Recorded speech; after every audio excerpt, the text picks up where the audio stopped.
Election commission को ये इख्तियार कहाँ से आ गया कि उन सब लोगों को इंडिपेंडेंट डिक्लेयर कर दे।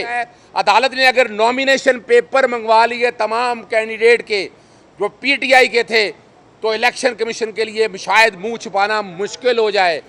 बहुत ही अहम समाअत चल रही है और हेयरिंग जो है बड़ी दिलचस्प मराहल में दाखिल हो गई है।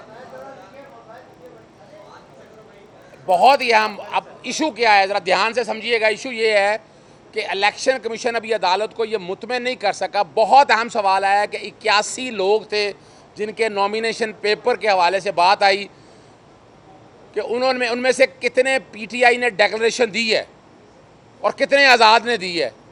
और एक सवाल जो जस्टिस याह्या अफरीदी का था वो बड़ा अहम था कि 81 के हवाले से बात आई कि उसमें से कितने ऐसे लोग थे जिन्होंने पीटीआई की डिक्लेरेशन दी नॉमिनेशन पेपर में और सर्टिफिकेट भी पीटीआई का दिया। इलेक्शन कमीशन को ये इख्तियार कहाँ से आ गया कि उन सब लोगों को इंडिपेंडेंट डिक्लेयर कर दे। और इस पॉइंट के ऊपर अभी तक इलेक्शन कमीशन अदालत को मुतमईन नहीं कर सका। सवाल बड़ा वाज़ेह है कि इंडिपेंडेंट तो बाद में जाने की बात है कि वो लोग जिन्होंने कागजात नामजदगी दाखिल कराए और पीटीआई का डिक्लेरेशन सर्टिफिकेट दे दिया, उसकी इलेक्शन कमीशन ने खुद तादाद बता दी अदालत के सामने कि उन्होंने दिया। इस पे वो सवाल अदालत का है कि जब पीटीआई का नॉमिनेशन पेपर भी आ गया, डिक्लेरेशन भी आ गया, तो आपने किस हैसियत में उन्हें आज़ाद डिक्लेयर कर दिया और आपने उनको सिंबल सेपरेट कैसे दे दिए।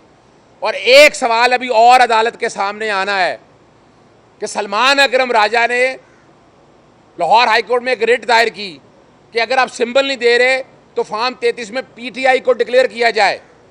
लाहौर हाई कोर्ट ने मामला इलेक्शन कमीशन ने सामने भिजवाया। इलेक्शन कमीशन ने कहा कि फॉर्म 33 के अंदर हम पीटीआई को नहीं दे सकते क्योंकि उनसे सिंबल ले लिया गया है। तो ये भी एक अहम मामला है जो सामने आ गया है। अब देखना है कि आगे इलेक्शन कमीशन क्या कहता है। अदालत ने अगर नॉमिनेशन पेपर मंगवा लिए तमाम कैंडिडेट के जो पीटीआई के थे तो इलेक्शन कमीशन के लिए शायद मुंह छुपाना मुश्किल हो जाए। प्रोसीडिंग जो है बड़ी दिलचस्प मराहल में चल रही है और लग यही रहा है कि बज़ाहिर आज ये केस कंक्लूड हो जाएगा। जी, थैंक यू।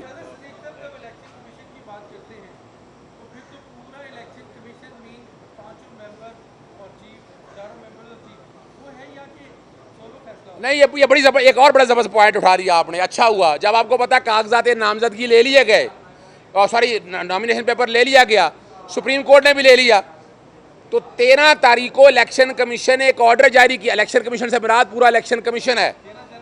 13 जनवरी को उन्होंने कहा कि एक पार्टी से पहले आप इस्तीफा देंगे तो दूसरी पार्टी के का आप जमा करवा सकेंगे। तो ये भी एक जो फैसला है इलेक्शन कमीशन को ये जस्टिफाई करना बहुत मुश्किल है। इलेक्शन कमीशन से मुराद 5 मेंबर हैं।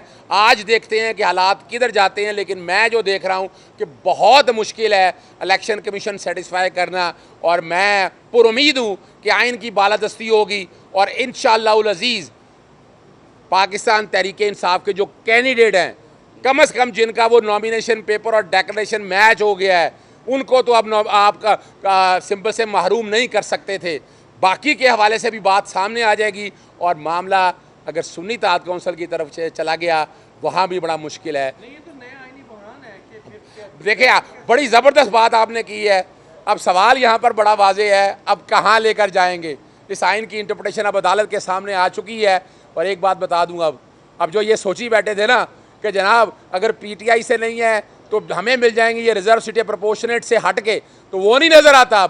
अब जो पीटीआई के कैंडिडेट जिनके डिक्लेरेशन फॉर्म भी सामने आ गए और साथ साथ नॉमिनेशन पेपर भी आ गई, पार्टी सर्टिफिकेट भी आ गया, तो रिजर्व सीटों का जो ख्वाब है वो अब ख्वाब ही रह जाएगा। इंशाअल्लाह अज़ीज़ पाकिस्तान तहरीक इंसाफ को ये रिजर्व सीटें मिलेंगी।